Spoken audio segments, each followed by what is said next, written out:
What is going on, ladies and gentlemen? It's been a while, but welcome to another Resell Predictions and Investment Insights guide. In this series, we basically talk a bit about the sneaker, like the history behind it, some information that you guys need to know, and of course, if the sneaker will do well in the resale market, and if this sneaker all in all is a good or a bad investment. And today's focus is going to be on the lucky green Air Jordan 1 High. So without further ado, let's just jump straight into the video. Now, this sneaker will be releasing on dates October the 14th and October the 15th in some regions. It will be releasing for a retail price of $230 and will be a women's exclusive release, and will also provide some toddler and preschool sizing as well. And this just looks like a normal Air Jordan 1 colorway, of course, and there's actually a lot of history that goes behind these sneakers. This sneaker actually celebrates Michael Jordan's record-breaking 63-point game against the Boston Celtics in 1986. And the thing with this sneaker, it's got unstitched eyelets, which also refer to progress over perfection, which also symbolizes the fact that the Chicago Bulls lost that game despite Michael Jordan's 63-point game,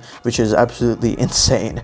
But yeah, anyway, more about the sneaker. Like, you know, it's got really nice detailing and materials. You got that red accented colors just to, you know, offset the greens, just obviously those color opposites. The green and the white leather panels are also in that nice matte texture, which, you know, a lot of people, you know, it's that sort of love or hate type of thing. Some people love the soft, stealthy look, and some people just prefer the normal tumbled leather. Now, for me personally, the sneaker is a really sick colorway. It is a wearable colorway, but you know, some people don't prefer the loud greens. Like, green is sort of a weird color, and it does look sort of weird to, like, you know, some people who don't really like green.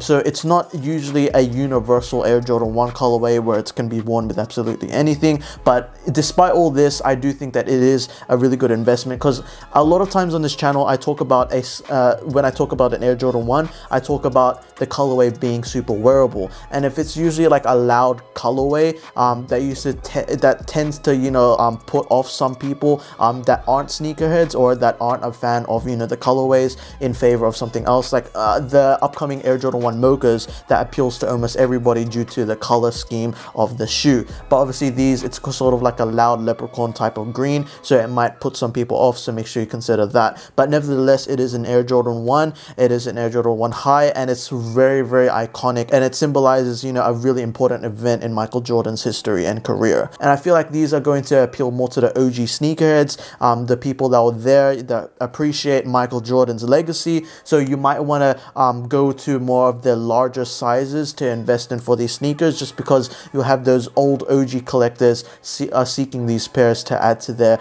big collection.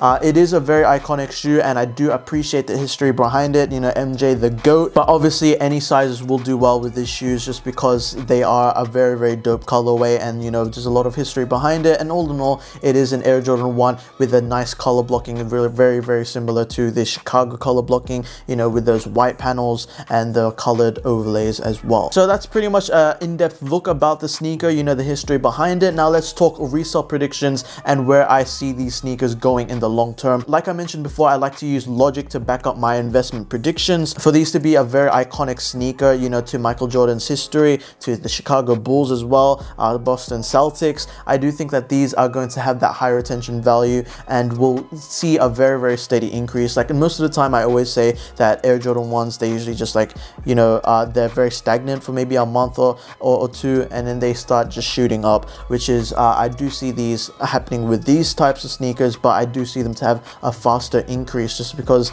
these are, like, you know, have solid history behind them. It's not just another colorway. The detailing on this is absolutely insane, just like with the parquet floor of the insoles, which also symbolize Boston's old court. So, you know, there's another dope detail there that separates this from just being another Air Jordan 1 colorway. So they're currently pre-sailing for a price of 400 Australian dollars, or around 300 American dollars on StockX. I do expect these to drop to maybe 350 bucks, then have their slowly climb up. It's basically like a given with sneaker releases, no matter what the model. They always drop in price, you know, when they just release, and then they slowly climb back up once people start getting their pairs in hand and then sell. So yeah, personally, if you were to invest in these sneakers and not pay retail but pay resale, I would definitely recommend waiting for a week or two with these sneakers, just to gauge where the market settles down and is impacted by these sneakers when they drop. And then if you do think that these sneakers are undervalued at that price point that they're at, I do do recommend buying in at prices of around 350 bucks. I do think that these will be a $500 to $600 sneaker in the future, just because with all those variables,